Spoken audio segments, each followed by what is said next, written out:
Mr. Anne Stevens is joining us. Anne also lectures at Otago University in Criminal Procedure. Anne, good afternoon. Good afternoon, Jim, Michelle, Brian. Good afternoon. There have been many cases of parole breaches, involving many offenders. Sometimes nothing happens. What about his case, which seems to be quite a high-profile and spectacular case? And can he, in theory, be put back inside or not? Yes, because a breach carries a potential term of imprisonment, so it depends on the seriousness of the breach. Sometimes it's just, I don't mean just in a dismissive way, but it's minor in that it will be something like missing an appointment with a probation officer, going a day late, things like that, not attending a program at the right time. It needn't, it won't amount to an offence per se in terms of continued offending of the type that he's on the order for, but it will be a breach of the conditions of his release of his extended supervision order. Okay, police caught him using a smartphone in a Wi-Fi area. He cut off his monitoring device. He left a paroled address. So reasonably serious breaches, you would think. Are you puzzled by the way we're handling these cases? No, we put people like Mr. Jolly on extended supervision order, which means that we know about every time he steps out of line because the supervision is so intensive, and so that's why there'll be 20 breaches because he's been monitored all the time. So that's a high level of supervision, and it's reflected in the fact that he's not committing any of the offences for which he went to jail for. Right, but that is a very intensive use of resource. Oh, it is. Look, we have, I know the Sensible Sentencing Trust say that nobody is on the permanent public protection orders. Well, they're quite wrong. There are 2 people. That means they have to live within a prison setting in a separate dwelling. Then we've got 11 people in New Zealand who are on day-to-day supervision orders, which means they have to live they're in the community. They have to live in with 2 security officers, and that's 24 hours a day. Does the Sensible Sentencing Trust have a point, though, with permanent public safety orders that it would be more sensible to have restricted but not lock-up sorts of facilities within prison grounds or those kinds of ideas? That's what a permanent public protection order is. Or should more people be on them, then? I suppose is the question. It's like being in prison. So you have to meet criteria to suffer that loss of liberty. It's like a permanent state of imprisonment. It's reviewed every 12 months, but nevertheless it's really severe. So you'd have to be actively offending or a very high level of risk to justify such a loss of liberty. So you think they're handling people like Darren Jolly all right? Yeah, that's why we know about the breaches. It's really transparent. As soon as there is some concern, he's moved. The responses, I don't think we can criticise in this case. They're keeping the community safe, so they're meeting that balance between keeping the public safe and Mr. Jolly being reintegrated into society. And good to talk to you, and thank you. Okay. And nobly done in the face of competition from the other end. Yes. Brian Edwards, Michelle Bogue, thank you so much, both of you. Thank you. A pleasure. Nice to be here. That's another day on the panel. Thank you for your company, everybody. We are, of course, back tomorrow, and Checkpoint with John Campbell is coming right up.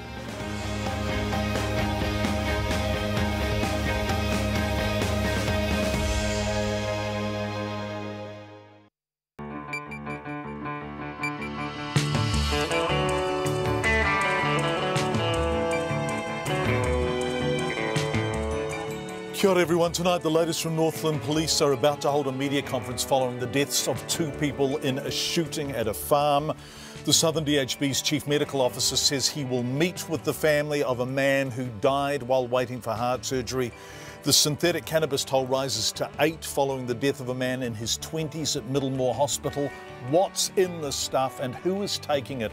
I speak to users on the street. Materia Turei is officially under investigation for benefit fraud. Surprise, surprise billing. The strike's electorate deals with ACT and United Future ahead of the election.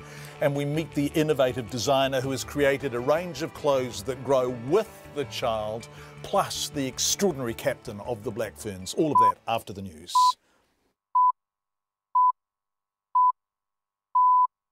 RNZ News at 5. Kia ora, good afternoon, ko Katrina Batanaho. Residents along a Whangarei Road, where 2 people were shot dead this morning, are being kept outside a police cordon as the hunt continues for the gunman. A 3rd person injured in the shooting is in a stable condition in Whangarei Hospital. Armed officers have closed off both ends of Mount Tiger Ofiwa Road, and the shooter is thought to be on the loose in rugged bush country. Some residents have been waiting at the cordon for several hours, and some are worried about relatives left at home. Shannon Ngawati says he's concerned about his father, who's not answering the phone. Especially, it's been a few hours now and they haven't sort of found the person, and there's a lot of bush up there as well, so if you want to get lost up there, it's pretty easy to. It's a bit scary at the back of your own yard, this sort of thing happens. It's usually pretty quiet up around these ways. Shannon Ngawati. The police are advising people along the road to lock their homes and stay inside. And in the past few minutes, the police had confirmed a house connected with the shooting is on fire. The Drug Foundation is accusing the police of failing to give crucial information about synthetic cannabis to those dealing with the drug at the coalface. An 8th person, a 24-year-old man, died overnight after being treated for taking the cannabis. Anusha Bradley reports. The Foundation's Chief Executive Ross Bell says the police have known about a very strong kind of synthetic cannabis being used for more than a year now. ESR says it's 75 times more potent than THC, the active ingredient in natural cannabis, and is now the most commonly detected cannabinoid in its laboratory. The police say they can't always share information relating to coronial investigations or if it's before the court, but Mr Bell says that needs to change, especially in times of a public health crisis. The Associate Health Minister Peter Dunn agrees information sharing must improve. He says an emergency response unit's being set up between Auckland health authorities and the police to try and get a handle on the situation. Ko Anusha Bradley, aho. An earthquake restraint specialist says he knows of only 2 new buildings in the Christchurch rebuild that are fully up to standard. The rules are designed to cut down on death and damage from falling pipes, ducts and aircon units in multi-storey buildings. Terry Johnson, a consultant on the city's Justice Precinct build, says the amount of non-compliance in buildings in this country is shocking. In Christchurch, we have buildings that have been completed that are not compliant. These are brand new builds. Somewhere along the line, some mug called a subcontractor that's involved in heating and ventilating, electrical or hydraulics, ends up with the responsibility of the seismic restraint design of the whole building. Terry Johnson speaking at the country's first conference on the restraint of non-structural elements in Wellington today.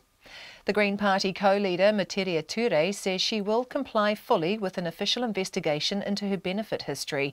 Mrs Turei has confirmed the Social Development Ministry is looking into her revelations that she lied to work an income as a solo young mother in order to receive more benefits. Materia Turei says she'll meet a ministry fraud investigator next week. And I've said that I will comply fully with the investigation and provide them with all the information I have. I will certainly repay all of the overpayment and I look forward to working with MSD to determine what that is.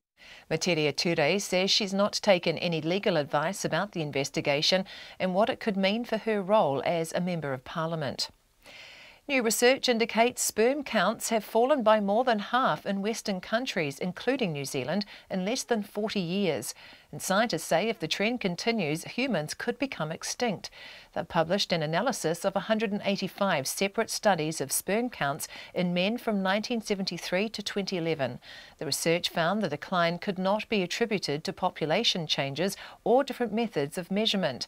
One of the researchers, Haggai Levine from the Hebrew University of Jerusalem, says it's an urgent wake-up call. If we will not change the ways that we are living and the environment and the chemicals that we are exposed to, I'm very worried about what will happen in the future. Eventually, we may have problems with reproduction in general. Dr. Haggai Levine.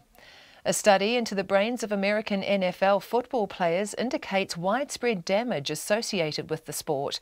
The findings, published by the American Medical Association, show 99% of the 110 brains of former players studied had signs of a disease linked to repeated hits to the head.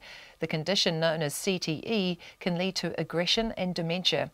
Lead researcher Anne McKee from Boston University says the study also shows significant signs of brain injury in those playing college and high school football. It's 5 past 5. To sport, and the Chiefs are confident they'll overcome jet lag and topple the Crusaders in Saturday night's Super Rugby semi-final in Christchurch. The odds are stacked against them though after travelling from South Africa where they beat the Stormers in the quarter-finals. The Chiefs stumbled at the semi-final stage last year in a similar situation, but coach Dave Rennie says every other time they've returned from South Africa they've enjoyed success. We've come back from Africa 7 times in the last 6 years and we've won 6 of them. But no doubt we think we could do that better. So we've looked at everything and we've ticked a lot of boxes so far. I certainly feel we're in a lot better place now than we were this time last year. Dave Rennie. Netball's ranking for next year's Commonwealth Games have been released, with the Silver Ferns sitting second behind defending champions Australia. 12 countries will contest the netball competition, with Uganda making their Games debut, having jumped to 9th in the rankings, while Scotland's edged out Trinidad and Tobago for the 12th and final spot. That's the news. Tonight on Nights, mermaids. Well, mere folk, because it's men as well as women. Sarah Peverley explains the trend leading to a growing number of people to put on tails and make out like fish. This week's overseas correspondent Silva Tamba is on the line from the Baltic state of Estonia, and there's a window on the world of sand because we're running out of it. On Nights with me, Brian Crump, after the news at 7 on RNZ National. Met service weather through to midnight tomorrow. Northland to Taumarunui and Taupō, including Bay of Plenty. Fine spells today with a few showers in the west. A period of rain tomorrow afternoon or evening with possible thunderstorms about Northland. Gisborne, Hawke's Bay and Wairarapa fine today. Scattered rain developing tomorrow afternoon or evening. Taranaki and Taihape to Wellington. Also Nelson and Marlborough. Scattered showers developing tonight, then turning to rain tomorrow, possibly heavy about Wellington in the evening. Canterbury, a few spots of rain this evening. Rain becoming widespread and heavy tomorrow, with snow lowering to 300 metres inland. Buller, Westland and Fiordland, rain with heavy and possibly thundery falls, gradually clearing tomorrow.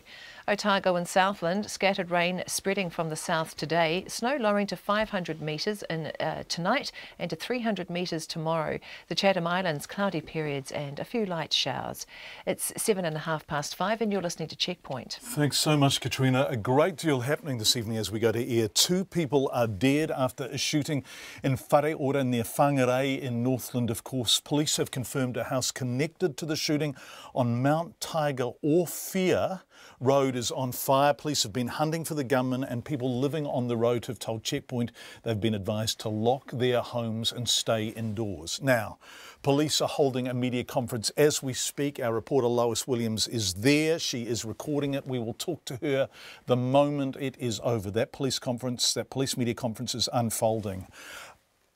Also, a large closure in Thames. That's breaking news. Up to 100 jobs to go. I've just spoken to one of the workers. There may not even be a redundancy payment. We will have that news shortly too. Last night on Checkpoint, we brought you the story of the shortage of ICU beds at Dunedin Hospital in the Southern DHB, an area covering all of Otago and Southland.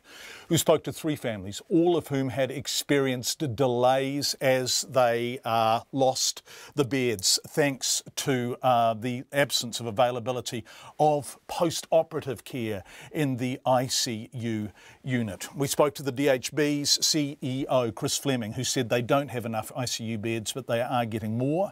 But he was unable to say whether any patients had died during the period after cancellations and before rescheduled surgery could occur. One family strongly believed their father had indeed died in such circumstances. Dr. Nigel Miller is the Southern DHB's Chief Medical Officer. I asked him about the case of Owen Glover. I've made contact with the next of kin we have listed, one of his family members. And of course our primary responsibility is to respond to them and talk with them. So we'll be setting up a meeting in the near future, I would hope next week, if we can do it, to go through matters and hear their perspective and, of course, give them any information they feel they need. Right. So obviously you want to talk to the family before you talk to RNZ's audience. But in brief, did he die waiting? I think my primary responsibility is to speak to the family in order that we can fully understand their perspective and they have all the information they need. Yeah, the perspective is on the record, though, isn't it, that he had appointments postponed in February, March, April and July, and he died in August. Yeah, that's what I heard on your program yesterday. And is that a statement of fact? As I said, my primary responsibility in the first instance would be to speak to the family in order that they have all the necessary information. Okay. We also had on yesterday, and I think we can talk to this because this is the universal in the particular, Kelly Gibbs, whose daughter, 13-year-old daughter, Amber, who's severely disabled, was having surgery for scoliosis. Now, that was postponed because of an absence of ICU beds. And the family had come from far and wide. Grandparents had taken time off work, everyone was there, and she was stood down at the last moment, not because the surgical team wasn't ready to go, but because the ICU beds weren't ready for her after the operation. Is that a satisfactory state of affairs? Absolutely not. And that's an awful thing to happen. And we sincerely regret finding ourselves in that position of not being able to meet their reasonable expectations of the surgery taking place. So I absolutely agree with you on that. It's not where we want to be at all. How often is that sort of thing happening? It has been happening more often of late, and I think that's an unsatisfactory situation. I think, as we discussed yesterday, or was discussed with you yesterday. Yeah, with Chris Fleming, yep. And so we're in a really difficult place. One of the challenges for New Zealand is the small size of the hospitals means you have a lot of variation in the need for ICU capacity. So it goes up and down a lot more than we'd do in a larger place because it smooths out with a larger size. So that's a real challenge. And then our clinicians are faced with this really difficult challenge, the difficult problem of, do you select the patient with cancer? Do you select the patient with scoliosis? Do you select the patient with cardiac problems? Each of which is going to suffer some significant disadvantage and potentially some harm if you don't do it straight away. And that dreadful process, that selection process, which, as you say, must be nightmarishly difficult for your surgical teams, your physicians, would be mitigated and made easier if you had more ICU beds, wouldn't it? I mean, it's a statement of fact, isn't it? Oh, well, it would never go away. I mean, unless you had an extremely large ICU most of the time, which had a big chunk unused. So we've got to solve this, John. I mean, you can agree with that, I presume. I couldn't agree more, and I think everyone we have spoken to would agree with you. So it's something we're actively pursuing. We met with the cardiac team and the ICU team last week to look at this very issue of how we can make better progress on it. Have you postponed cardiac surgery today, heart surgery today, because there weren't ICU beds for the patients after the surgery? I understand there have been cancellations today, yes. So how many cancellations today? Today, I understand it was 2 cases. And so, can we talk to the details of that? The heart team, and you have a very good heart team in Dunedin, was ready to go. Absolutely, yes. And so the only thing that prevented them from going was an absence of ICU beds for post-operative care. That's exactly correct. So what does the heart team do when they're stood down because of the absence of ICU beds for post-operative care? Well, the heart team are then naturally disappointed and frustrated. And wasted, presumably. They make it very clearly known what the difficulty is. They communicate it well. And I've got great respect for them as professionals. Right, so are they on the record with a sense of frustration about this? Pardon? Are they on the record to you with a sense of frustration about this? As I said, we met with them last week, talked it through in detail. Because we don't doubt it's an important issue. So what I'm trying to get through is how do we find solutions? What are the ways we go to resolve this? Okay, and we talked about those with Chris Fleming yesterday, and he's going to increase the number of ICU beds. Well, sorry, not he is, but the hospital is. Can I ask you what the heart team do when they can't operate, as was the case today, because there are no ICU beds available? What have they spent the rest of their day doing? I haven't checked up on exactly what they're doing. They're professionals, and they always have a considerable amount of work to do. But they're surgeons, aren't they? They've been wasting their time. They're surgeons who aren't able to operate because there are no ICU beds. Yeah, well, surgeons have lots of things to do apart from operating. So, they wouldn't be doing nothing. They'd be much better operating and much happier operating. I'd agree with that. How is this resolved so that your surgeons can do surgery, the people who need the surgery can get it, and you can provide the ICU care, the bed numbers, to stop what someone was calling a kind of constipation? Well, as I said, I think was said to you yesterday, that we have got capabilities probably to increase the beds in the short term. We are completely rebuilding the unit. It's actually happening now. So So it's actually started to finish next year. Now that doesn't give us a large increase in beds in the beginning, but it changes our flexibility because we'll have 8 ICU beds and 10 HDU beds, high-density unit beds, in the same unit, with some flexibility between them, so we can decrease the HDU beds, increase the ICU beds if necessary.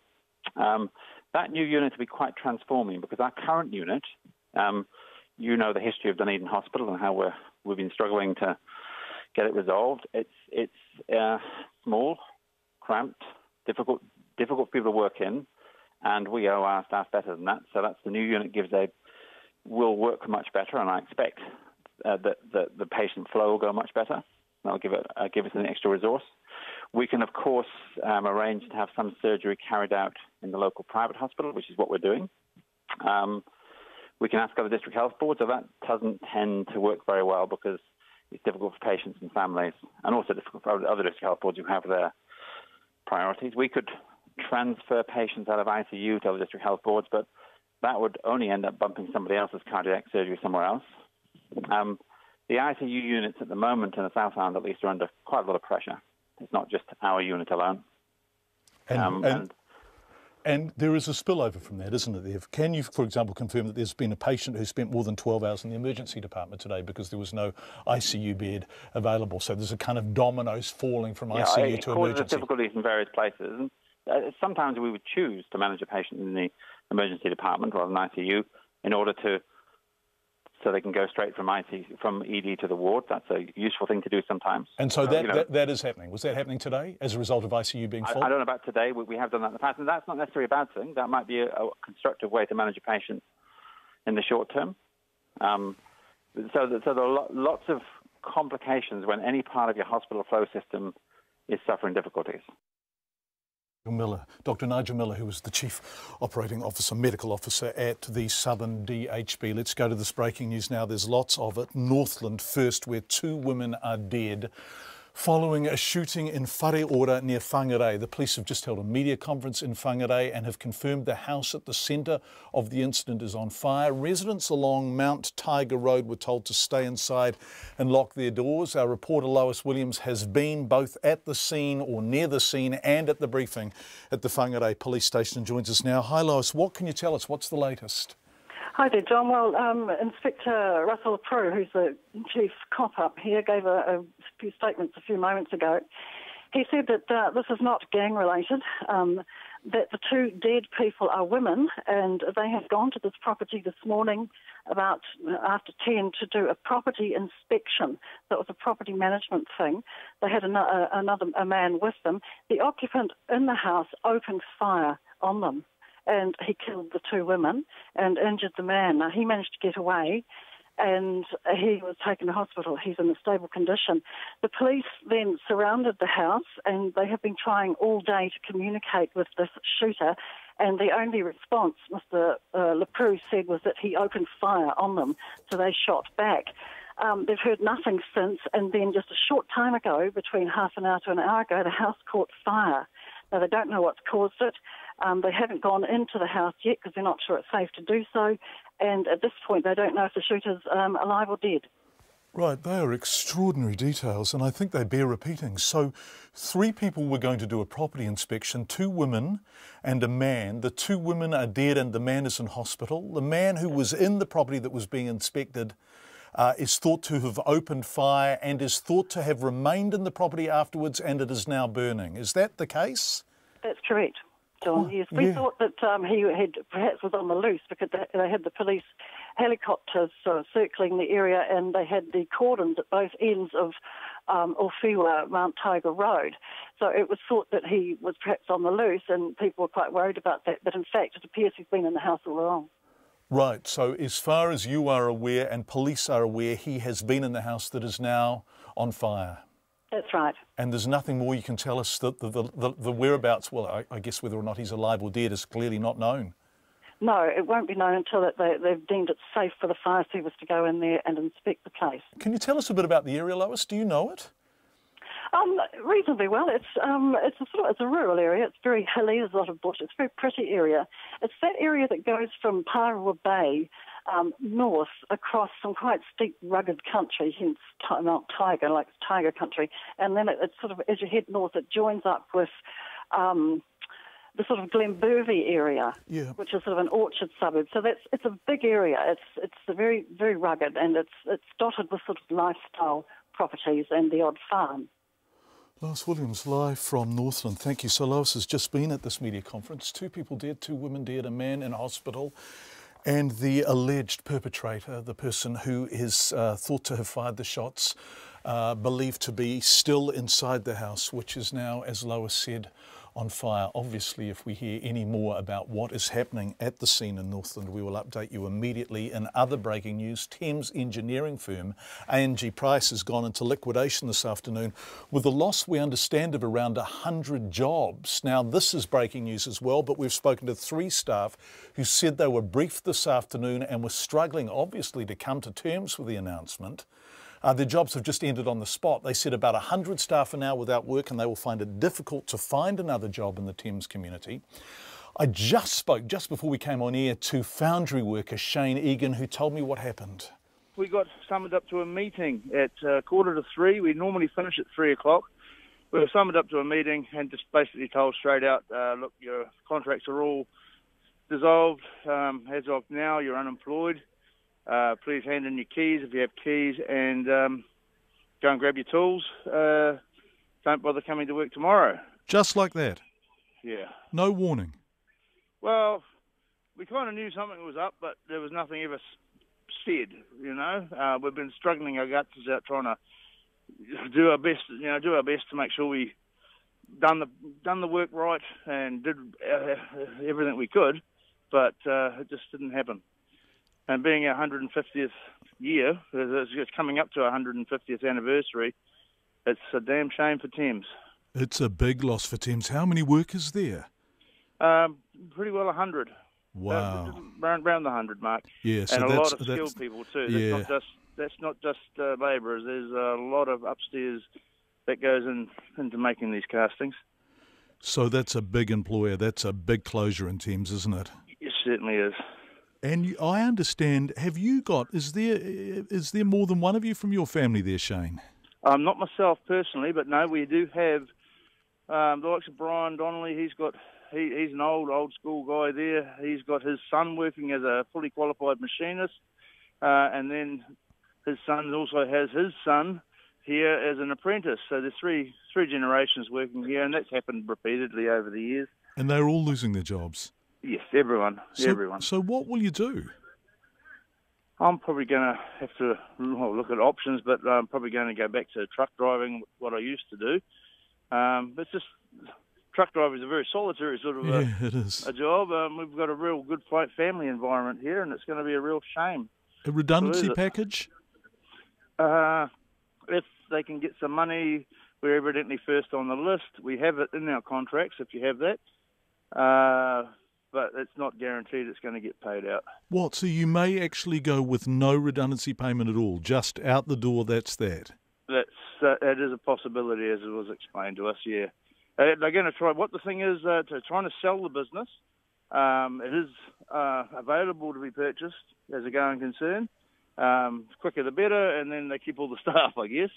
But yeah, it is up for sale. It's just a case of if anyone's going to buy it, that's all.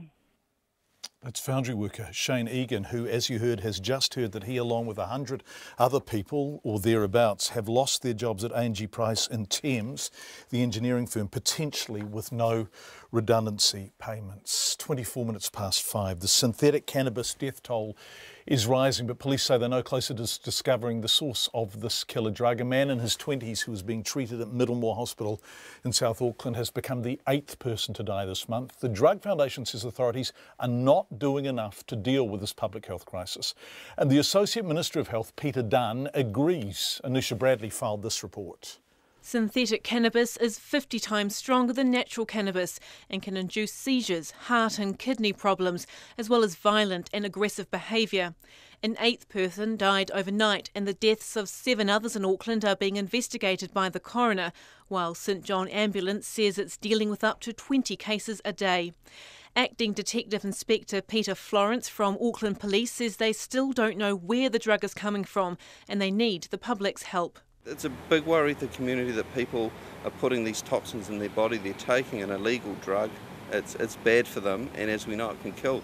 This is a big concern for us, and we want people to let us know if people are dealing or using in the drug so we can prevent that and give them the correct information about this problem. Mr Florence says, contrary to some reports, there's no evidence to suggest the drug is being spiked. We've tested one sample, the tests have come back. There have been other samples sent in there. We're waiting for results in relation to that. What has come back is that it is synthetic cannabinoid or synthetic cannabis, which is a drug in itself, a legal drug, but there is no, hasn't been spiked in any way. There's no other foreign substances in it.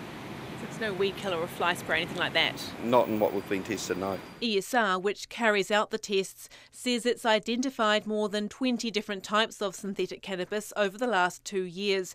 Its forensic chemistry manager, Kevin Walsh, says one type, called AMB Fubinaka, is 75 times more potent than the THC which is found in cannabis. We first identified that about 12 months ago. And since then, it's become one of the predominant synthetic cannabinoids that we're detecting through the laboratory. So AMB Fubinaka has gained some notoriety, certainly overseas in the press, and some have referred to it as a zombie drug. The Chief Executive of the Drug Foundation, Ross Bell, says the police have known about this dangerous drug for more than a year, but didn't share this crucial information with those at the coalface until recently. There doesn't seem to be a clear protocol or process in place where that very important information is made more widely available to people like us, drug treatment agencies. So we need something in place when the police discover these kinds of substances, rather than sitting on the information, to have that information made more widely available much more quickly. The Associate Minister of Health, Peter Dunn, agrees the police need to do more. I think there's certainly been a problem in getting the information from the police. I was a little surprised, for instance, to get less than a couple of hours' notice of their announcement last Friday. There's been no contact with my office at all on this. We need to be working together on this, and they need to be providing to the health authorities all of the information they've got in advance of making it available publicly so we can actually get on top of this. And a special incident response unit is being set up at the Auckland District Health Board in conjunction with the police to try and get a handle on what synthetic cannabis products are being used and how it can be stopped before the death toll climbs further. For Checkpoint, Anusha Bradley. So who's using synthetics and why? Of course, an exact demographic is impossible to describe, but those of us who work in the central city see the telltale signs, a marked increase in the amount of vomit on footpaths, for example, and this afternoon it wasn't hard to find users at all.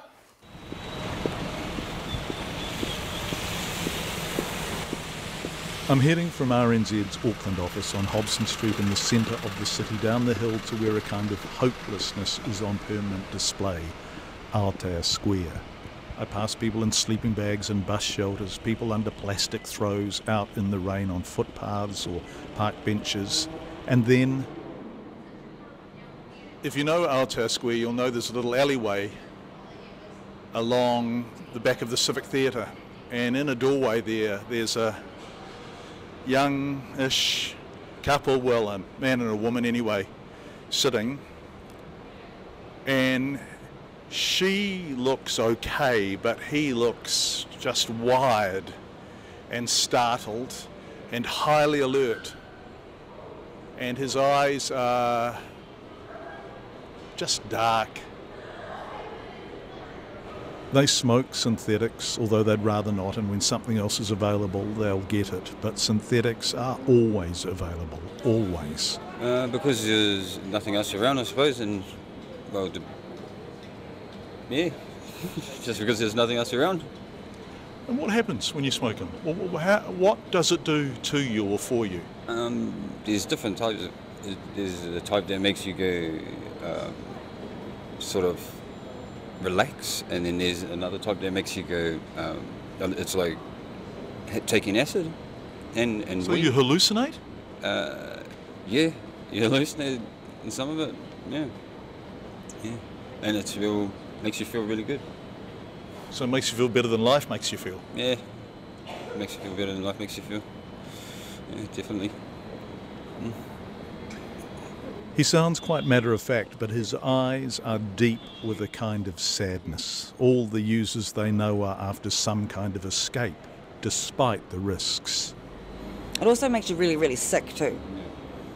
You know, often you'll either have a great buzz and pretty much you go to sleep, or it's like a downer. So you go completely numb and you go to sleep and you're pretty much dreaming, but you're awake. It can make you quite violently sick, throw up and stuff like that, yeah. And it can make you pass out, puts people in quite vulnerable states. You know, you can't move, or you can't. You know, you can. Some people have rolled over and thrown up and died. Yeah. You know, drowned in their own vomit. But it's everywhere now, utterly commonplace. And then once you're hooked, you're hooked. And her cousins are utterly hooked. And they live daily, day to day, you know? Just getting the money they can to buy more. Yeah, and it doesn't last very long either. So one $20 bag will last, I think, my cousin, one session. Yeah. So, you know, they're going through maybe $80 a day, which is hard when you're on the benefit. Well, it's impossible when you're on the benefit, right? Because 7 8s are 56. It's $560 a week. There's no benefit paying that, is there? Yeah, and that is even they would never have enough, because the buzz doesn't last very long, but it's very intense.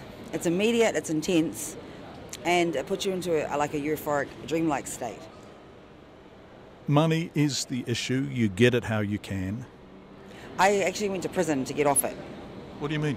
I went to prison for theft for synthetics, okay, to steal for synthetics. She got off synthetics in prison. She does meth now. She was shy about where the money for that comes from. We stand and talk, workers on their lunch break walking past us. They are both bright, but lost somehow. Is life tough? Life's hard for us. And synthetics, meth, whatever is available is a way out for them. I asked them what would help people like them stop. A perfect world. A perfect world. Yeah.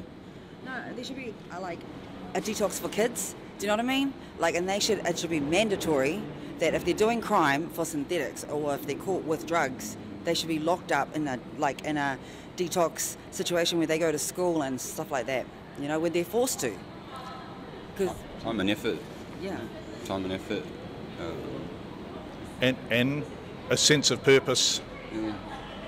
What do you need, bro, that makes you feel like you don't have to take risks with stuff like that? I don't know, to be honest. A supermodel. A supermodel. A supermodel, in that way. Yeah. Yeah, I couldn't answer that question without thinking about it for some time, you know.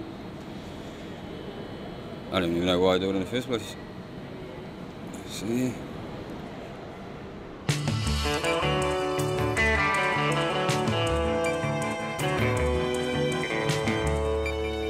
27 to 6, coming up on Checkpoint. 2 women have been shot dead and a man is injured after a shooting at a Northland property this morning. It is now thought the person who shot them is inside the house that is burning. Materia Turei is officially under investigation for benefit fraud, and Otago businesses count the cost of last week's floods. All of that coming up. Our Business 2 with Giles Beckford. But first, Katrina Batten with the headlines. A house is in flames and 2 women are dead and a man injured after another man fired on the group this morning at a property near Whangarei.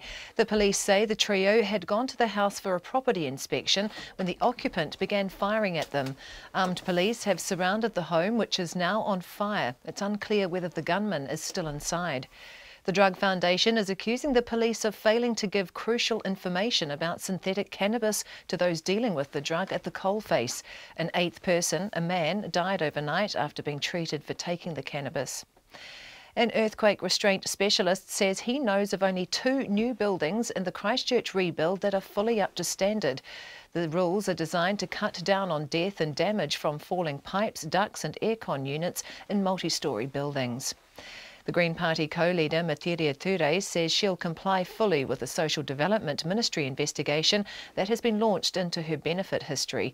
Earlier this month, Mrs Turei revealed she'd lied to work and income as a young solo mother in order to receive more benefits. The National Party has struck electorate deals with ACT and United Future in the key seats of Epsom and Otago. With both of National support partners polling well below the 5% threshold, their leaders need to win their seats to stay in Parliament. A study into the brains of American NFL football players indicates widespread damage associated with the sport. The findings published by the American Medical Association shows 99% of the 110 brains of former players studied had signs of a disease linked to repeated hits to the head. Auckland commuters should have a new fleet of battery-powered trains in 2 years after the council approved their purchase today. The 17 three-car trains will be able to run on either overhead electric lines or large battery packs. Those are the headlines. I'm back at 6 with more news and weather. Thanks, Katrina. Let's turn to business news now with Giles Beckford. The future, Giles, of local insurance company Tower is up in the air again after the Commerce Commission knocked back a takeover proposal. This has been much discussed, hasn't it, from Australia's Suncorp? It well and truly has, John. Good evening to you. Yes, it was always going to be a hard one to get across the line, given that the Commerce Commission's taken quite a staunch pro-competitive stance in its decisions this year. Remember, we've seen Sky TV, Vodafone shot down. We've seen NZME, Fairfax Media shot down. A couple of fire protection and alarm companies wanting to merge. You wouldn't think much there, but they got shot down too. So this is the fourth big one of the year. It's coincidence, says Mark Berry from the Commerce Commission, but it does leave Tower back at the drawing board, wondering now that Suncorp has got knocked back, what happens to it? It may find that the Canadians, Fairfax Financial Holdings, who were the original suitor, making a $1.17 bid last year, they may come back into the picture, although they didn't want to go toe-to-toe with Suncorp, so perhaps they've lost any enthusiasm there. It may be that somebody else will emerge. One name that pops up is AIG, one of the big offshore players. Also that Tower may in fact have to go it alone. It may have to go and raise some extra capital, restructure its business. Remember, the one thing that's been on its back in the past few years has been those lingering, complex, complicated, can't solve Christchurch earthquake claims going back 5 and 6 years. And that's been the real monkey on its back. We'll wait and see on that one. The full decision from the Commerce Commission has to come out. But it'd be fair to say it's up in the air for Tower. It needs fresh money, and certainly investors are showing that uncertainty. They hammered the share price today, down 28%. That's about 35 cents to a 6-month low of around 90.5 cents. Gosh, that's a big sell-off. I see casino company Sky City also got some news about its Australian assets, some values there, Giles. Indeed, there have been questions about the Australian operations of Sky City for quite some time, about just what sort of value they were for the company, the proportion they were giving to the revenue, and whether in fact the investment in them was justified. Mixed news, I think, today. They finally signed the deal to upgrade their Adelaide casino, where in fact they've got a monopoly. They've got the biggest establishment in town with the South Australian government. They're going to have to spend a bit more, another 30 million Australian dollars, to just tweak the design for the upgraded casino. They're building a hotel. They're going to put in another floor with more bedrooms there. And in return, it's the same sort of deal that we've seen with the Auckland Convention Centre. The Australian state government, South Australian state government, is giving them an extended licence to operate. They're giving them permission for more pokie machines and gambling tables. And that, of course, is what helps pay for the investment. So we'll wait and see on that one. 3-year time frame is on that project. The one that's really causing them the worry is the Darwin establishment. Now, that's just small fry, really. But they've written down the value of that asset by 95 million Australian dollars. That's about a third of its book value. One has to say, is it worth it to stay in there? There may not be too much value in trying to sell it at the moment. It's got to find some way of getting the money out of that asset.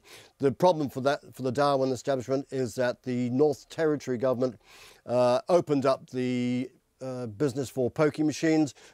Nobody saw it coming, and of course bam, it just hit the Darwin Sky City for a 6. So they're suffering there. We'll wait and see if there's any more news comes out of the annual result in a few weeks' time. $95 million off, that's a big write-down, isn't it? What happened on the markets, Charles? Well, Sorry. just before we get to the markets, I might just note, you've just spoken about ANG Price, and I think if ever there is a company that deserves to be acknowledged as one of the backbones of this country's economy, 150 years, founded in the 1870s of the Coromandel Gold Rush, it built the bulk of the locomotives for this country for a good 30, 40 years, as well as all the other heavy engineering that it did. So it's sad news that they've gone into liquidation. To be hoped that something can be salvaged from it. It's part of a broader group called the Tertiary Group, which makes Massport mowers and the like. But we'll wait and see. Fingers crossed that there's good news for the workers there. As for the markets, I can tell you the top 40 index, top 50 index, shows you how old I am. Top 50 index down a couple of points at 7711. The New Zealand dollar around 74.1 US cents and 93.8 Australian. Charles Beckford, our business editor with the Bisney Old Business Day. Thanks so much, Charles. Yeah, ANG Price, 100 workers losing their jobs in Thames this afternoon. Less than 9 weeks out from the general election, and the Green Party co-leader Materia Turei is under investigation for benefit fraud. She's confirmed the Social Development Ministry is looking into her revelation that she lied to Work and Income as a young solo mother in order to receive more money. Here's our political reporter, Demelza Leslie. Mrs Turei says she wrote to the ministry on Monday outlining her willingness to cooperate fully with an investigation into her time on the domestic purposes benefit in the 1990s. A ministry fraud investigator got in touch with her today. We have made an arrangement to meet sometime next week. I'm looking forward to that meeting. There was the Fraud Investigation Office of WINS, I think, who contacted me, and then once they have determined the overpayment, then I will know what I owe and I will pay it. Mrs Turei was on the DPB from 1993 to 1998, but it was while she was at law school between 1995 and 1998 that she deliberately didn't tell Work and Income how many flatmates were living with her because she didn't want her benefit cut. That situation occurred in 3 different flats. Materia Turei says she doesn't know what the outcome of the investigation will mean for her role as a Member of Parliament. I don't know, and I won't know until I've spoken with them about the consequences. We only talk to arrange a meeting. Is your lawyer or anyone looked at whether this is a police matter? No, I haven't taken any legal advice about this. It wouldn't have made any difference to my decision to go public. But once I've spoken with MSD, I'll understand more clearly what my circumstances are. But like I said, I will comply with any investigation that they undertake. Mrs Turei also revealed today that she campaigned for the satirical political party, Magilakari Serious Party, and the Aotearoa Legalise Cannabis Party while on the benefit. I've been a political activist for nearly 30 years. I want also to be a person who engages in New Zealand's democratic system and our community. And I think any person, whether they're on a benefit or not, should be entitled to do that. But you committed benefit fraud in order to campaign for Magilakari Serious. No, that's not true. I was not paid for political campaigning. Materia Turei now wants an amnesty for beneficiaries who have broken the law so they can come forward without fear of being punished. The Prime Minister, Bill English, says MP should not be advocating for others to break the law. Of course people make mistakes, they inadvertently break the law, they do it under pressure. It's the job of the police and then the justice system to take account of those circumstances, because life's a bit messy, it's not always black and white. But Ms Turei just seems to be getting a bit disconnected from the normal assumptions we make that people should keep the law, and if they don't like the law they set out to change it. Materia Turei's revelation has got her headlines, and they're not all positive. But her co-leader James Shaw isn't worried that it will hurt their party's chances at September's election. And I think actually that this is more important than that. You know, as Materia said, we actually treat poor people in this country terribly, and the law is an arse in this case because the way that the law is constructed actually keeps people in poverty and it forces them to make choices that they otherwise wouldn't have to make. So I think that Met has made an extraordinary personal move. And the Labour leader Andrew Little is not ruling out Materia Turei as a cabinet minister in any future Labour Greens government. What ministers do as ministers is, they've got a very clear set of rules. That's about public confidence in those ministers. But equally, there are people who have done things before they've come into Parliament that have been disclosed, that are known, that hasn't disqualified them from being in Parliament. I'm not ruling anybody in or out about a cabinet because we don't have those negotiations. Materia Turei has struggled over the last week and a half to nail down exactly how much benefit fraud she may have committed, but she says she has no regrets and will wait for the outcome of the investigation. From Parliament for Checkpoint, Demelza Leslie. Let's stay with politics. Once upon a time, electorate deals were signalled with a cup of tea between party leaders, but the teapot tape controversy put an end to that. This time around, Prime Minister Bill English has taken a straightforward approach, announcing National has struck electorate deals with ACT and United Future, ACT in Epsom, United Future in Otago, of course, Otago in Wellington. With both of National support parties polling well below their 5% threshold, their leaders need to win their seats to stay in Parliament. That's why the deals are so important. Here's our political editor, Jane Patterson.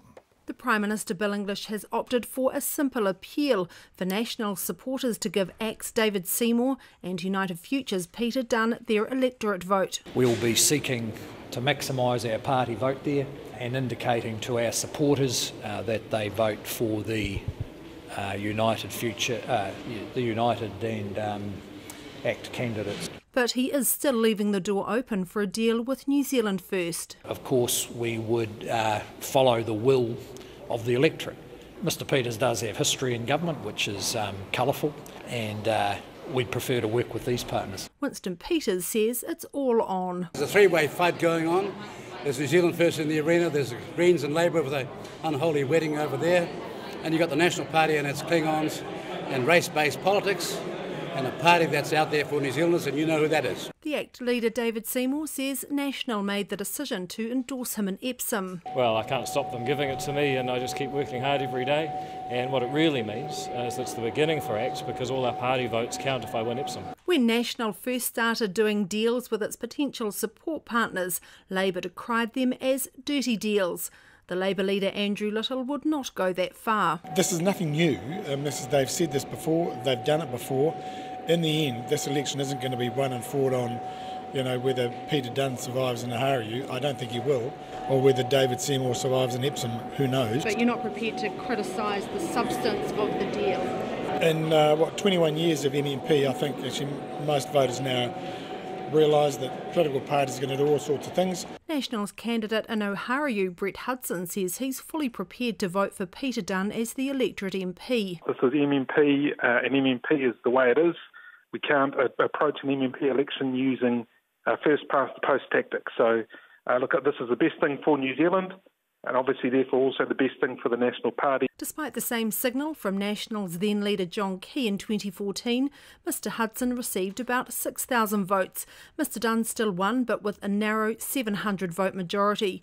Mr Hudson says he needs to work harder to get more support for Peter Dunn. As long as what the leaders say is heard or read by the voters, I think it has enormous influence. But as many New Zealanders don't engage deeply in politics, one of my great tasks, and to do obviously a better job than I managed in 2014, is to get around our voters. Peter Dunn has ruled out working with Labour, saying if re-elected his party would work with National. From Parliament for Checkpoint, Jane Patterson. Let's head to Otago and the peninsula now, where some businesses remain isolated after last weekend's storm and fear it will cost them tens of thousands of dollars before they can get back on their feet. Some businesses near Portobello on the peninsula are still effectively cut off 5 days after Otago, Canterbury and Selwyn were battered by that storm. Logan Church reports. Perry Reid's family has been running a tourism business on the Otago Peninsula for almost 20 years. He's spent millions of dollars turning part of his 180-hectare farm into a wildlife reserve, which is now completely cut off. There are 7 slips blocking access to his reserve, as well as the nearby Royal Albatross Centre. We need to get going as soon as we can, if we can, and it becomes problematic. We've literally put our heart and soul into it. It's been a hard road, but we've just got to cross each bridge as you come to it, really.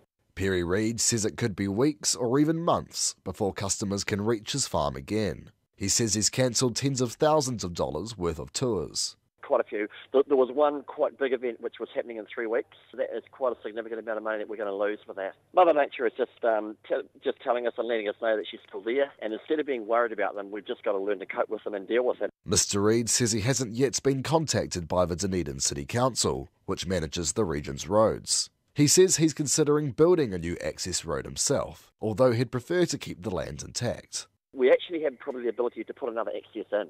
If it really, really, really comes to that, but I don't want to. And not only the money, but it's more scales on the land, and we don't want that. Like we're into planting trees, not cutting them down. This isn't about look at me, and it's about let's try and save what we've still got before it's gone. Dunedin's Mayor, Dave Cull, says he doesn't know if the businesses cut off on the Otago Peninsula have been contacted, but he says the city is doing all it can to deal with the slips. But he says clearing the slips will be tricky and will take time. That's really problematic. And in some cases, even when you get the slip partly moved, if it's still moving at the top, you can't risk A, digging any more out, or B, letting the public past it for fear that it'll all come down on top of them. So those sort of things you have to do. You might have to do geotech work, or you might just have to wait for the slip to dry out enough to stabilise. Both Selwyn District Council and Christchurch City Council say it's too early to estimate the cost of the floods. But Dave Cull says he expects Otago's bill will be big. It'll be millions, and it won't be evenly spread. Some of it will be, the cost will be borne by landowners, some by householders, some by council, some hopefully by central government. We are working as fast as we can, but there's only so much you can throw against Mother Nature when it convulses like that, and that's what's happened. Mr Cull says he expects it will be some time before the region completely recovers. For Checkpoint, Logan Church. 9 to 6. Cardinal George Pell has arrived at an Australian court amid a large media scrum to face charges of sexual assault. The Vatican treasurer, who is 76 now, is accused of historical assaults involving multiple complainants, according to court documents. He says he'll strenuously defend himself against the allegations in a court case that will dominate headlines across the Tasman. CNN's Anna Corin was in the Melbourne Magistrates Court. For decades, George Pell has been a senior figure in the Roman Catholic Church in Australia, an institution which has been mired by sexual abuse allegations for many years. But after a 2-year investigation by Australian police, the 76-year-old Cardinal himself was charged in June with multiple sexual assault offences, sending shockwaves through the Vatican and around the world. Today, Victoria Police have charged Cardinal George Pell with historical sexual assault offences. Cardinal Pell is facing multiple charges in respect to historic sexual offences, and there are multiple complainants. Cardinal Pell is one of Pope Francis's top advisors. As the Secretariat of the Economy, he's in charge of the Vatican's finances. He was also handpicked to sit on the Pope's Advisory Council, set up to address issues including sexual abuse within the Church. Reading a statement from the Vatican hours after the charges were laid, Cardinal Pell says he has endured a relentless character assassination and that he is innocent. I'm looking forward, finally, to having my day in court. I'm innocent of these charges. They are false. The whole idea of sexual abuse is abhorrent to me. Last year, Cardinal Pell said he wasn't able to return to Australia to testify before a royal commission into the Church's mishandling of sexual abuse. Instead, he gave 4 days of testimony from a hotel in Rome, his doctors saying he was too ill to fly. Cardinal Pell has retained the services of top Melbourne QC Robert Richter, who has been described as the Rolls-Royce of criminal defence lawyers. The Archbishop of Sydney confirmed the Church won't be covering Cardinal Pell's legal costs, so Australia's most senior Catholic cleric will be relying on donations from sympathetic parishioners while footing the hefty bill himself. He flew back into Australia earlier this month, where he was met by security and whisked away from a barrage of media. But it will be near impossible to avoid the spotlight as he fights to defend himself and, in his words, clear his name. 6.5 to 6. To sport now, the Rugby World Cup. And if you're thinking that's not until Japan in 2019, you're right. But that's the men's one. The Women's Rugby World Cup is in Ireland next month. The New Zealand team, the Black Ferns, are second favourites. They're amateur players for the most part, although they're paid while they're at the Cup, with the exception of women who are also in the national sevens team. Most of the Black Ferns have real jobs or are students. Among them, their inspirational captain, revered in the game, who's about to play in her 5th Rugby World Cup. And that's not all she does. Talfalava, my name is Seuli Fi'o Fa'amausili. I'm a detective constable in the New Zealand Police, and I work out of the county's Manukau area. Detective Constable Fia O'o Fa'amausili is also the celebrated captain of the Black Ferns. By day, a working cop, also doing her papers to become a full detective. And I'm currently with the adult sexual assault team, and whenever there's a homicide in that, we can attend we can attend those as well. And when her working day is over? After work, I'll have a quick 10-minute power nap, and then I'll drive to a conditioning program where you'll do your own training. So that will take up to an hour or hour and a half. That's personal strength and fitness every night. And then there's team training, and sometimes that's with 3 teams at once. Because there's a month within every year that everything clashes. You've got your club rugby, your province, and your Black Ferns. So you're trying to make it to all 3 teams. And of course, I know you are far too polite and kind and good to ever point this out, but the boys aren't doing that stuff, are they? They're not going to work. They're not having a power nap after work and then going to training for 3 different teams. They are full-time professional rugby players, and that is that. Yeah, I mean, I can't say that they've got it easy. I mean, because that's what they're paid to do, but yeah, I don't want to say it. No. I don't want to. I mean, that's what creates us. I mean, the way that it's been done in the past, it's made us stronger. That's team culture the skipper's talking about. Age 36, 37 in September. She's the oldest player in the squad. Stacey Waka is one of the youngest. My name's Stacey, and I'm in my 4th year studying at Waikato University. My degree is a Bachelor of Sport, Health and Human Performance with a double major in communication. Stacey was 19 when she was picked for the Black Ferns in 2015, although by that stage she was already an international sportswoman. My biggest achievement would probably be New Zealand touch when I was 14 years old. And wait, as they say on the TV commercials, there's more. But you also represented your province in netball? Yes, that's correct. And in hockey? Yep. And in athletics? And in athletics, yep. Now she's a utility back, and for those of you who don't follow rugby, they're a really great players to have in your team because they can play in multiple positions, but there's one position Stacey loves more than any other. Centre, definitely. I started there 4 years ago with Waikato, and I've just grown so much in the position, and I love it. The team assembles this weekend, then heads out to Ireland for the Rugby World Cup. First game against Wales tomorrow fortnight. New Zealand are ranked number 2 in the world, behind defending World Cup champs, England. The English women are full-time professionals. In short, while the Black Ferns have been at work or university, having power naps and then training in the evening, the English women have been together preparing for the Cup. Fia O'o Fa'amausili says the Black Ferns can't match that kind of preparation, but they can play to other strengths. And so I make sure that our team is based around family. So we bring our family morals into our team, and that we know that we fight for each other. So seeing them being professional, I mean, it's good for them, it's good for the women's game, because hopefully all the other countries will follow. But for us Black Ferns, it's just that extra fight, extra drive. There are now 20,000 girls and women playing rugby in New Zealand, and the numbers are growing fast. The national team has an extraordinary record. The Black Ferns have won 4 out of 7 Rugby World Cups.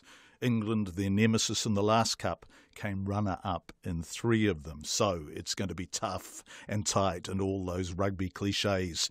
And their skipper, for whom this will be her 5th and final Rugby World Cup, desperately wants to go out with a win. And then she'll come home and swap her black jersey for her police uniform and see how high she can go there. I have got dreams of I don't know, probably being an inspector or higher. But I've just got to make sure I get my gold badge first, and then we'll see from there. Good luck, both at the Rugby World Cup and in your career in the police force. It's been absolutely inspirational to talk to you. Thank you, and I've always wanted to talk to you, John, so I'm really happy with this phone call. You and me both. What a thoroughly impressive woman. So the Black Ferns are off on Tuesday. That game against England, which they are seeded to meet in either the semis or the finals, touch wood, really will be quite an extraordinary game of rugby. After 6 o'clock, we're going back to the north. 2 people dead, 1 injured after a shooting in Whangarei. Katrina has the latest on this coming up.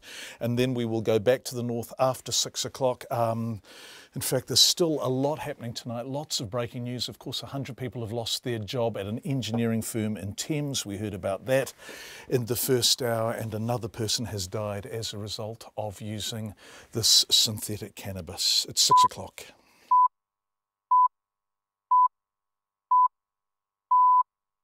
RNZ News at 6. Ngā mihi nui, good evening. Ko Katrina Batanaho. The police think the gunman who killed 2 women in Whangarei is probably dead after the house he was in burned down. Inspector Russell LaPrue says emergency services haven't been able to go into the building because it's too dangerous. RNZ News reporter Lois Williams told Checkpoint 2 women and a man went to the property on Mount Tiger Road this morning to inspect it. A person inside opened fire, injuring the man and killing both women. She says the police then surrounded the house and tried to get the shooter to give himself up. She says at one stage during the standoff, officers fired tear gas into the house.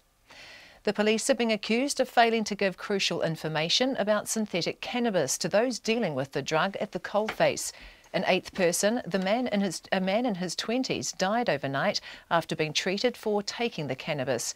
The Drug Foundation's chief executive, Ross Bell, says the police have known about a very strong kind of synthetic cannabis being used for more than a year now. ESR says it's 75 times more potent than THC, the active ingredient in natural cannabis, and is now the most commonly detected cannabinoid in its laboratory. The police say they can't always share information relating to coronial investigations or if it's before the court, but Mr Bell says that needs to change, especially in times of a public health crisis. The Associate Health Minister, Peter Dunn, agrees information sharing must improve.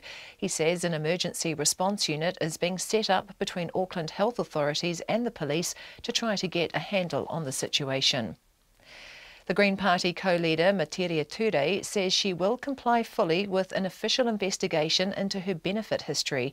Mrs Turei has confirmed the Social Development Ministry is looking into her revelation 11 days ago that she'd lied to work an income as a young solo mother in order to receive more benefits. Here's our political reporter Demelza Leslie.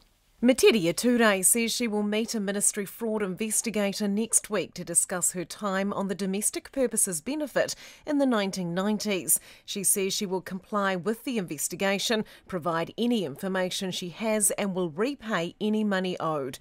She says she has not taken any legal advice and doesn't know what the investigation could mean for her role as a Member of Parliament. The Labour leader Andrew Little is not ruling out Materia Turei as a Cabinet Minister in a future government. From Parliament, Demelza Leslie. The government has rejected calls from the Productivity Commission to abolish university entrance and make students pay more for courses that lead to high-paid jobs. The Commission made the recommendations in a recent report on tertiary education. The Tertiary Education Minister, Paul Goldsmith, has responded saying the system is already high-performing, although there is still room for improvement. He says the government will review the way course fees are set, consider making it easier to set up new tertiary institutions, and look at whether tertiary institutions should pay local body rates. The jurors deciding the case of the man accused of shooting his daughter in the face with a shotgun will hear closing arguments from lawyers for the Crown and the defence tomorrow. Gustav Otto Sampt has pleaded not guilty to a charge of manslaughter and is on trial in the High Court in Auckland. Edward Gay reports. Today the jury heard from the last of the defence witnesses. They included Singalu Eli, who told the court he was a long-time friend of Mr Samp's. He said he'd previously tried to test the shotgun by firing it into the ground 5 or 6 times, but it wouldn't fire. Mr Eli said he later told Mr Sanft the gun didn't work. Part of Mr Sanft's defence is that he believed the gun was not a threat because it didn't work. I Tamaki Makoto ko Edward Gaiaho. The Labour leader says voters are now used to electorate deals and they're more interested in which party has the best policy lineup. National has struck electorate deals in the key seats of Epsom and Otago. The Prime Minister Bill English is encouraging National supporters to vote for ACT's David Seymour and United Future's Peter Dunn. Andrew Little says this is nothing new. They've done it before. In the end, this election isn't going to be won and fought on, whether Peter Dunn survives in Otago, I don't think he will, or whether David Seymour survives in Epsom. Andrew Little. Labour has refused to do any deals with the Greens despite some initial discussions. However, it will benefit from the Greens' decision not to stand a candidate in Otago. It's almost 6:05. To sport, and the All Whites midfielder Marco Rojas is on the verge of joining top-flight Dutch club Heerenveen. Rojas still has a year to run on his contract with A-League side Melbourne Victory, and while a deal is yet to be confirmed, he has headed to the Netherlands for a medical check. The move will be his second attempt to crack a major European league after a failed stint with German club Stuttgart.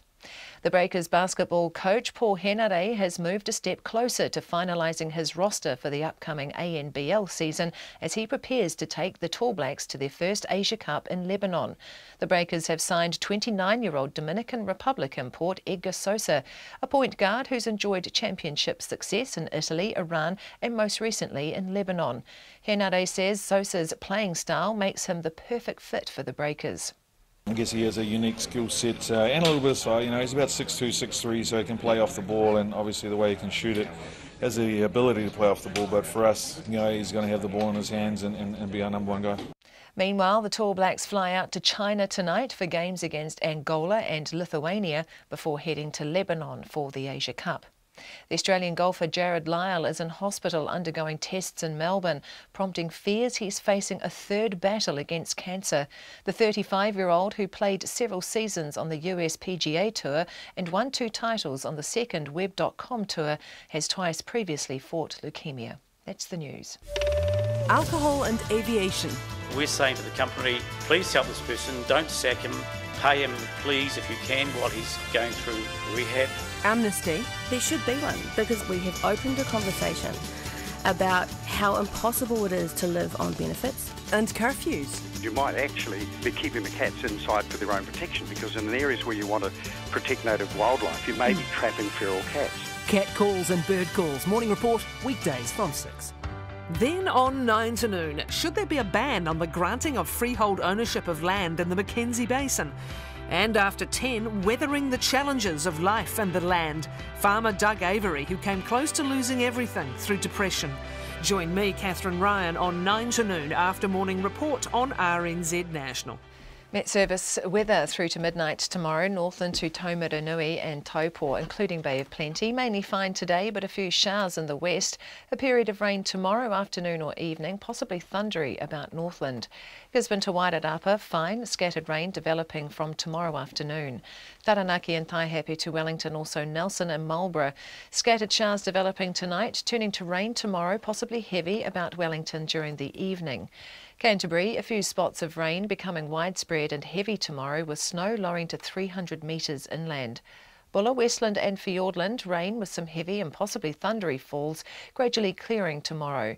Otago and Southland, scattered rain or showers, snow lowering to 500 metres tonight and to 300 metres tomorrow. And the Chatham Islands, mostly cloudy with a few light showers.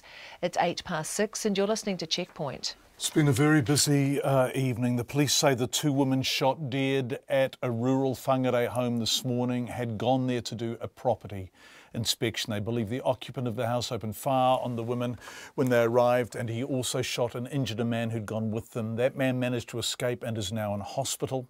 The house on Mount Tiger Road went up in flames late this afternoon after the shooter fired at police from inside. Police Superintendent Russell LaPrue, speaking in the last hour in Whangarei, says it's not yet known if the man is alive or dead.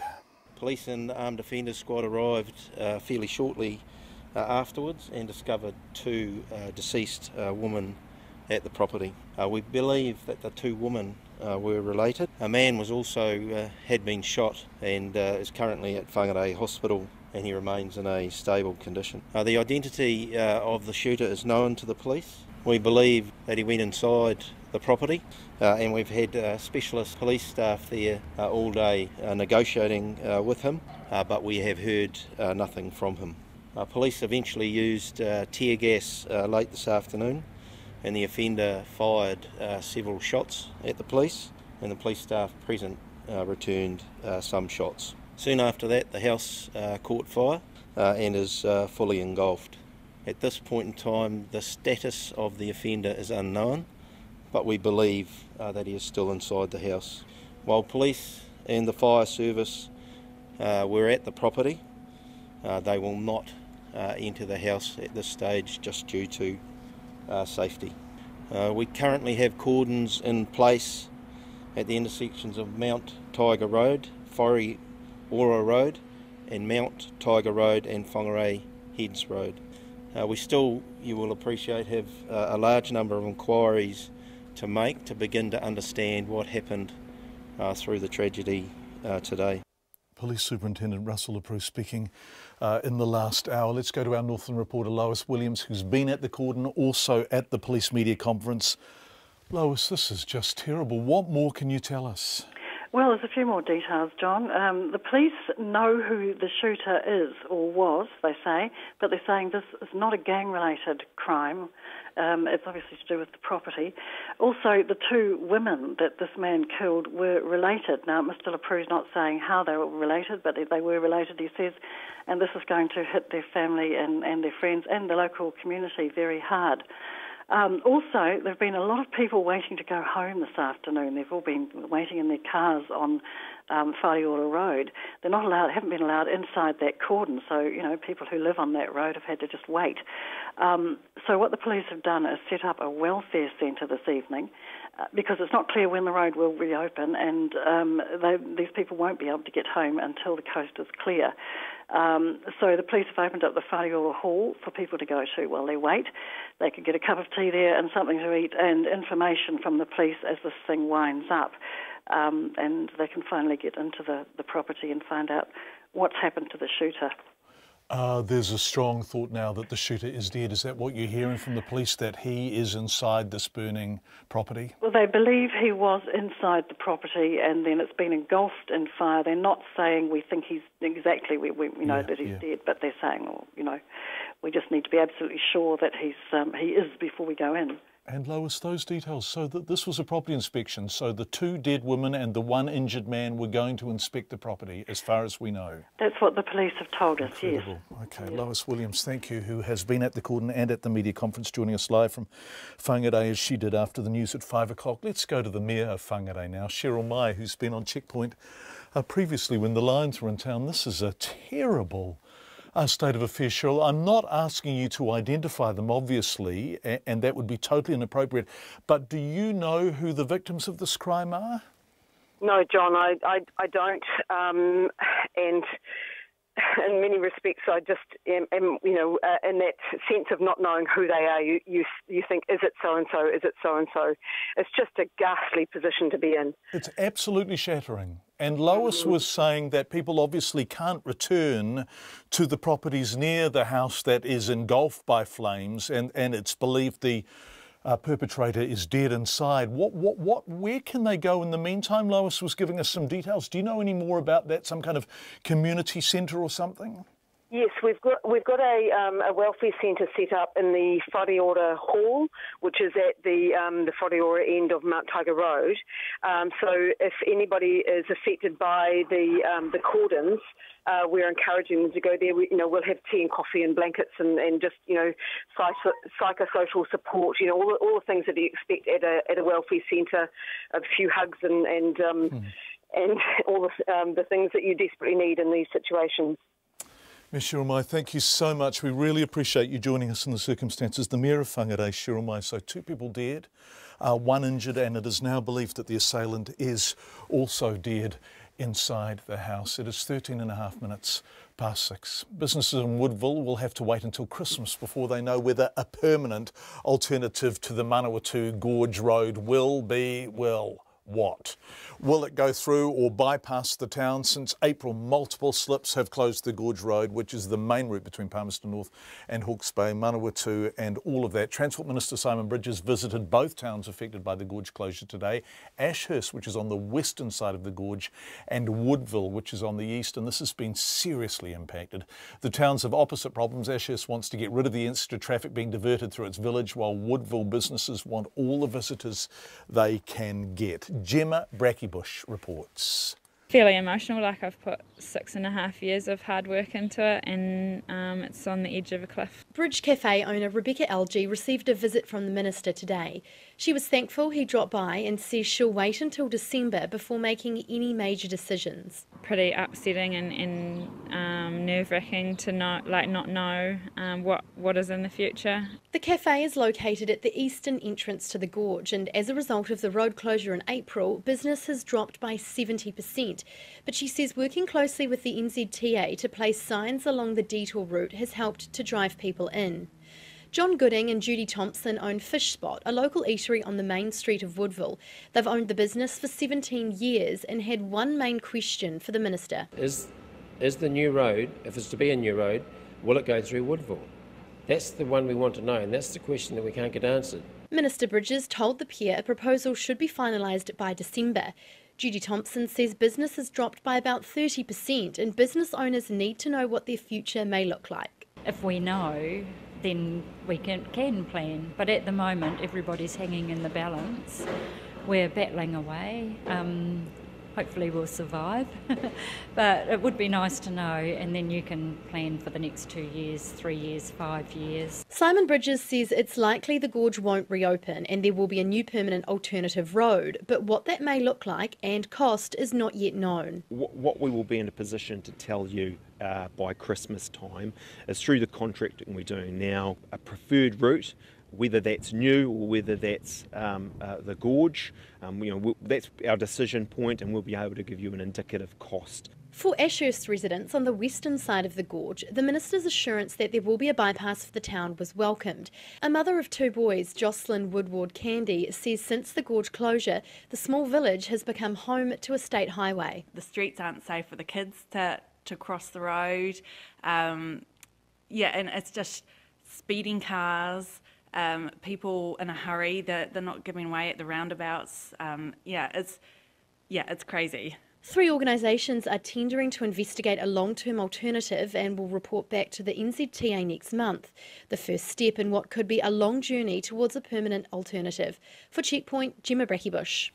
16 and a half past 6. If you were driving north from Auckland, you might actually be stuck in the traffic there now. Warkworth wants a roundabout. That's all. A big roundabout for the little town, about an hour north of Auckland City, depending on the traffic. And a team called Fix Hill Street Now is heading to Parliament tomorrow to ask for help. Spokesperson Grant McLaughlin described the intersection that can stop traffic for hours on State Highway 1. The Hill Street intersection is on State Highway 1 north of Auckland at Warkworth, and it is 5 intersections within 30 metres. Think of an asterisk with 8 points to it, and it handles 35,000 vehicles a day, but can only handle less than 3,000 vehicles per hour, and it is at capacity most of the time with queues of greater than 1 kilometre most of the time in all directions. It's affectionately known as New Zealand's worst intersection, and the council is now allowing a further 8,000 houses next to it over the next decade, even though Warkworth only has 1,500 houses in it. So, and over summer, when people head to those wonderful beaches up the coast, it just becomes... And I know that I'm not meant to have an opinion here as the interviewer, but I don't mind offering one. It becomes farcical, doesn't it, that intersection? Yeah, on Waitangi Day this year, there was a 13-hour traffic jam, and there were 2-hour waits in all directions. Queues of more than 12 kilometres an hour, more than 12 kilometres long. So it's a bit of a joke. People who live close to the intersection feel like a prisoner in their home during summer. Because you simply, even to go into town to get some milk or eggs or whatever, would be a nightmare, wouldn't it? And to make it worse, the fire station and the police and the ambulance are right next door to the intersection, and they're stuck as well. And several people have actually died because they couldn't get to the hospital within the golden hour. And what the rescue helicopter has now flown up to Snow's Beach to collect people needing urgent medical assistance. Rather than trying to drive them out. Oh yeah, I mean they just give up. Helicopter. They may make 2 or 3 trips a day. So what is the solution to this? Well, the solution, the NZTA had a solution back in 2009, but then they decided to can it in favour of a motorway, which they told everyone would fix it. And we've found under information released under the Official Information Act, the motorway that bypasses it, it's going to cost $700 million, and it's only going to divert 15% of the traffic. Okay, look, so I'm a bit confused as to what would make this better. How can you make that intersection, which you have State Highway 1, so people heading between, say, Whangarei and Auckland use this road. We have the road coming down from the hills, which is people who've been over to the beaches, Omaha or Matakana or Snell's Beach or whatever. We have the local Warkworth traffic. We have a little kind of mini subdivision off to the other side, and that traffic's coming down. How can you make that all work? One large format roundabout, because there's 8 points coming into that intersection, and because the traffic on the State Highway 1 is controlled by the traffic lights to the north and the south, you can have a roundabout there that will take, which will actually double the capacity of the intersection. A gigantic 8-point roundabout. One big roundabout. Yep. Eight roads on and off it. We've actually, the software developers and the engineers who the NZTA use, we've actually come up with about 15 different designs, and we've pulled all the talent from around the world in the universities and engineering firms, and they have tested our designs, and they've also come up with their own amendments. And what would be the cost of your preferred roundabout option? Well, it's going to be in the vicinity of $10 to $20 million.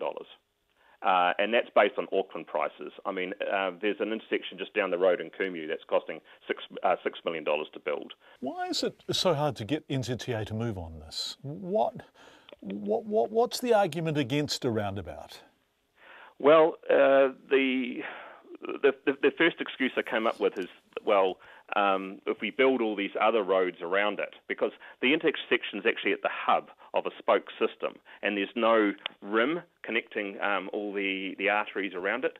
So they've come up with that argument. But the thing is, the intersection is right in the middle by the CBD, and people still want to go to the shops, and they still need to drop the kids off to school. So this intersection is crucial. The other excuse they came up with is disruption. They said they do the earthworks in there, but there's going to be a lot of traffic disruption. But we've proven everywhere else in Auckland where they're doing roadworks, there hasn't been disruption for this type of roundabout. And secondly, Auckland Council has gone and done all the environmental assessments and the site-specific traffic management for the upgrade of the public toilets and car park right next door to the intersection. And there's a huge area where they can actually work to actually upgrade the intersection, but they just seem to be dithering. Thrown to the argument the fact that half the intersection is actually Auckland Council controlled, and they've just been they're stuck in this mess where they just can't get out, and neither can the residents of Warkworth. Spokesperson Grant McLaughlin. NZTA was unavailable to talk to us today. We're not sure why. In a statement, it said all options are being considered, but a roundabout poses significant challenges in Warkworth, as it would require even traffic flows, flat land, and a lot of space. 6:22. Something has got to change as we drown in work. That's the stark warning of a family doctor expressed in one of hundreds of letters delivered to the Health Ministry today in a bid to get more GPs. Adriana Weber reports. They're tired, overworked and under-resourced. That's the message made clear in the 350 letters written by GPs around the country. They describe the enormous pressure they feel to deliver more with less, and how they're so stretched for time, taking a few minutes to nip to the toilet is seen as a luxury. Here's a selection of their experiences. It's 10:30 at night and I still have 142 discharge summaries, 80 lab results to look at and insurance and ACC reports that I haven't even been able to think about. So some of this work will have to wait for the normal 12 to 14 hours I spend at the weekend catching up. The full-time GPs where I work are at work for 10 hours per day, hoping to get a chance to eat food at our desk during lunch break while we do our paperwork. Getting a chance to go to the toilet more than once during the day is considered a great day. Most then will do more paperwork at night and then after hours work at the weekends. Something's got to change as we drown under the burden of increasing costs of compliance and demands from patients and government to strive for health targets without adequate funding to increase our staffing numbers to help us achieve this. Little wonder then that most of the bright young docs fresh out of medical school are going elsewhere in their careers, as surely the grass is greener there. The letters were collected by the Royal New Zealand College of General Practitioners and handed over to the Health Minister, Jonathan Coleman, this afternoon. The college president, Tim Malloy, sees the letters back up their call for an urgent funding boost to train new doctors, as more than 40% of GPs plan to retire in the next decade. We have lost generations of younger doctors in not training enough general practitioners in the past. We are in a position now to try and increase training numbers because the medical schools are producing more and more graduates, but we don't have sufficient funding to increase the numbers to the kind of levels we need to sustain our workforce. Dr Malloy says 300 new GPs are needed each year to keep up with demand and fill the shortages left by retiring doctors. A GP in Lower Hutt, Susanna Kent, is witnessing that gap firsthand. We're sort of missing a cohort of young doctors, particularly, in their 30s, that I think have been lost to the system because of student loans. They sort of came in with student loans, and I think that a lot of them decided then to go into a specialty where they would be able to pay off their student loan a lot quicker. Dr Kent says it's made worse by the increasing complexity of the work they do, having to deal more and more with obesity-related illnesses that they wouldn't have had to address a decade or two ago. Dr Tim Malloy says shortages are already taking hold in some parts of the country, including Taranaki, and is warning that's likely to get worse if the government doesn't act soon. The lead-in time to actually deliver to the workforce issues is so long that unless we put the correct solutions in place now, we're not going to get the outcomes that we really, really need. Dr Malloy says the Health Minister, Jonathan Coleman, made a commitment to look at more funding for training new doctors during a meeting this afternoon. For Checkpoint, Adriana Weber. It's been a busy and fairly grim old checkpoint tonight. Shooting in Northland, 2 dead, 1 injured, and the gunman now believed to be dead. 100 people losing their job in Thames, synthetic cannabis, and people who are using it. We spoke to them. So let's end tonight with something completely unrelated to all of it. Most parents would agree children grow up far too quickly, but they grow out of their clothes even quicker. Of course, a London-based designer wants to change that with a range of clothes for children that grow as the child does, called petit pli, French for little pleat. The garments have an innovative pleat system. The garments have an innovative pleat system that lets them expand in multiple directions, but also contract back to their original size. If you're watching, you would have got my hand movements as a bonus with this intro. Bridget Burke reports. 3-year-old Momo modelling the designs of London's Royal College of Art graduate Mario Yassin. The pleated trousers and shirt fit Momo perfectly and have been designed to fit for up to 3 years. Yassin says he came up with the concept of clothes that expand as a child grows after studying the cost. He says his clothes are also windproof and waterproof with a hydrophobic coating. And the best part is that it's designed for continuous fit adjustment. So it'll never be a little bit too short or small or a little bit too long. It's always changing its shape and morphing with the child, even in motion. So as the child is running around, the pleats are deforming in both directions, either folding together or expanding, and moving in synchrony with the child. And that way it's the most comfortable jacket in motion. Yassin says children grow an average of 7 clothes sizes during their first 2 years, meaning parents are left with a lot of clothes that have barely been worn before they're too small for the child. Petit pli was designed to save parents money and to reduce the waste in the fashion industry. I mean, in their first couple of years they grow through 7 different sizes in garments. And I thought, what if I could make a garment that grows with them?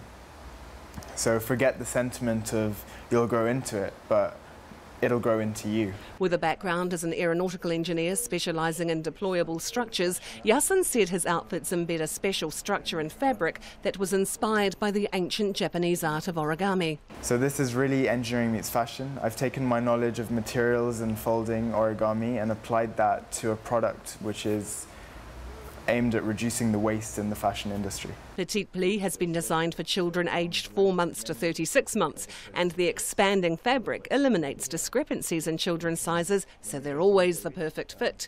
Yasin said he approached the durability of his garments by regarding children as extreme athletes, always on the move and in need of clothes that can keep up. So this is definitely going to be a very cost-effective product for a parent, because rather than buying 7 times, they're only going to buy once. And I've designed the whole manufacturing process to be as cost-effective as possible and scalable as possible. The patent-pending pleating process has been rigorously tested to prove that pleats won't fall out with use, and the garments are machine washable. Yasin is now working on different sizes and designs and looking for commercial partners to scale up production to bring Petite Pli to market. While the futuristic-looking designs might raise a few eyebrows, Yasin hopes that eventually they'll grow on you. For Checkpoint, Bridget Burke.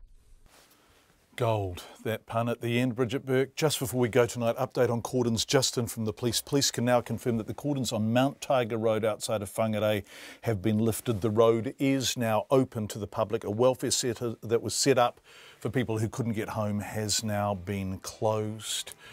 More details throughout the night on RNZ News about the shooting. 2 people at least are dead. It's believed the gunman also is dead. That's Checkpoint for tonight. Thank you for being with us. RNZ News headlines at 6:30. A gunman who killed 2 women and injured a man near Whangarei earlier today is thought to be dead after the house he was in burned down late this afternoon. The man fired on the group as they went to the house for a property inspection. Labour says there's nothing new for voters in the electorate deals National has struck with United Future and ACT in Otago and Epsom. New research indicates sperm counts for New Zealand men have fallen by more than half in less than 40 years. The police have been criticised for not passing on crucial information about synthetic cannabis to those dealing with the drug at the coalface. The Green Party co-leader Materia Turei says she will comply fully with an official investigation into her benefit history. And a study into the brains of American NFL football players indicates widespread